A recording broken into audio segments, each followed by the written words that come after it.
Bharat news 44. Sanjay Patil जे कोकण माडाचे माजी सभापती राहिले, आपल्या सरकारमध्ये ज्यांना राज्यमंत्री दर्जा राहिला आणि जनसेवेचा वसा सातत्याने घेऊन गेल्या 40 वर्षात ज्यांनी सामाजिक उपक्रमाच्या माध्यमातूनही राजकारण करता येतं, समाजातल्या घटकांना जोडता जोडताही राजकारण करता येतं. राजकारण म्हटलं तर फक्त एकमेकांवर कुरघुड्या करणं, नकारात्मक गोष्टी करणं इतकंच गरजेचं नाहीये, तर सकारात्मक दृष्टीनं सुद्धा पॉझिटिव्ह पॉलिटिक्स करता येतं. हा आदर्श ज्यांनी आपल्याला घालून दिला, जो पायंडा ज्यांनी घालून दिला, त्या व्यक्तिमत्वाचं नाव म्हणजे आदरणीय बाळासाहेब पाटील. आणि त्यामुळे खऱ्या अर्थानं कुठलाही राजकीय पक्ष असो, त्यांचा एक वेगळा चाहता वर्ग आहे. खऱ्या अर्थानं राजकारणात आझाद शत्रू व्यक्तिमत्व ज्याला म्हणू शकतो, की जातीपाती पलीकडे जाऊन, धर्मा पलीकडे जाऊन, राजकीय पक्षांच्या भेदाभेदी पलीकडे जाऊन ज्यांनी माणसं जोडण्याचा प्रयत्न केला आणि तो यशस्वी प्रयत्न ठरला, असं व्यक्तिमत्व म्हणजे आदरणीय बाळासाहेब पाटील. म्हणजे कुठल्याही राजकीय पक्षात आपण जर का विचारलं तर अगदी हाताच्या बोटावरती मोजण्या इतकी लोक कदाचित मिळू शकतील, कदाचित तीही मिळणार नाहीत की जे कुठेतरी नकारात्मक बोलतील. 99.99% मंडळी त्यांच्याविषयी चांगलंच बोलतील, सकारात्मक बोलतील, त्यांच्या समाजकारणाविषयी बोलतील, असं हे व्यक्तिमत्व आहे. आणि त्यामुळे त्यांचा वाढदिवस जेव्हा असतो तेव्हा आमच्या सारख्या कार्यकर्त्यांवर सुद्धा एक नैतिक जबाबदारी असते की तो वाढदिवस त्या दर्जाचा होणं अपेक्षित आहे. आणि म्हणून आपण बघतो की 3-4 दिवसांपासून अनेक सामाजिक उपक्रमांची मालिका सुरू आहे.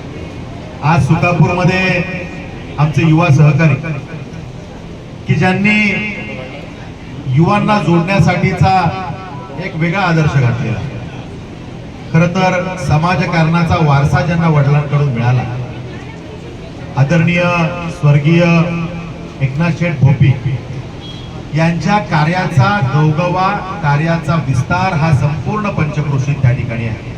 आणि त्यांचा हा वसा आणि वारसा घेऊन त्यांचा हा सुपुत्र श्रीनाथ भोपी हा ताकदीनं त्या ठिकाणी जनसामान्यांच्या कल्याणासाठी काम करतो. आणि त्यामुळे आज या ठिकाणी रक्तदान शिबिर असेल, आरोग्य शिबिर असेल, नेत्रचिकित्सा शिबिर असेल, या माध्यमातून मला सामाजिक उपक्रम साकारायचा आहे. आदरणीय बाळासाहेब पाटीलजींचा वाढदिवस असेल तर तो वेगळ्या पद्धतीनं सेलिब्रेट करण्यापेक्षा मी सामाजिक उपक्रमाच्या माध्यमातून साकार करीन, असा संकल्प श्रीनाथनी केला, त्याच्या सहकार्यांनी केला आणि आज हा कार्यक्रम या ठिकाणी साकारला जातोय. श्रीनाथ, मी मनापासून तुझं आणि तुझ्या सहकार्यांचं अभिनंदन करतो. खूप चांगला उपक्रम या ठिकाणी आपण साकारला. अनेक नागरिकांना या ठिकाणी जोडण्याचं काम आपण करताय. आणि श्रीनाथ भोपी असेल, त्याच्या परिवारातली मंडळी असतील, त्या सगळ्यांच्याच माध्यमातून नेहमी माणसं जोडण्याचा प्रयत्न झालेला आहे. माणसं तोडणं हे सोपं असतं.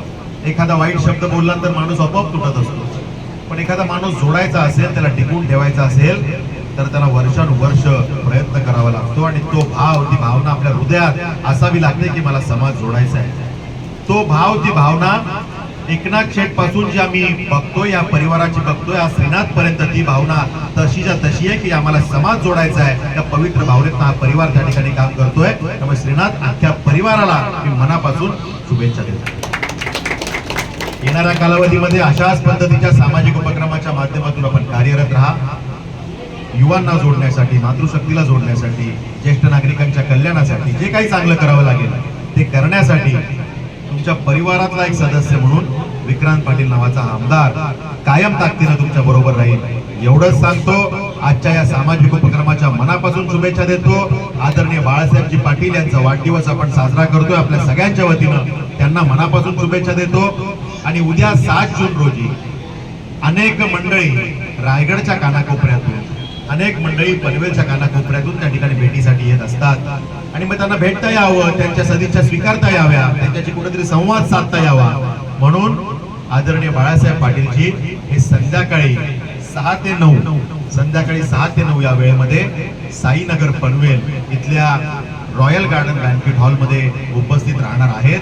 तालुका पोलीस स्टेशन, शहर पोलीस स्टेशन आणि तहसील कार्यालयाजवळचा आपला हा रॉयल बँक्वेट हॉल इथे ते उपलब्ध राहणार आहेत आणि त्यामुळे त्या माध्यमातून सर्वांना भेटता येईल, त्यांच्याशी संवाद होईल. त्यामुळे आम्ही सगळ्यांनी विनंती केली की आपण या ठिकाणी उपलब्ध राहावं आणि त्यामुळे उद्याचा हा अभिषेक चिंतनाचा कार्यक्रम या ठिकाणी साकारला जाणार आहे. त्यानिमित्त मी आपल्या सगळ्यांना निमंत्रित सुद्धा करतो आणि सगळ्यांना शुभेच्छा देऊन वाणीला विराम देतो. धन्यवाद.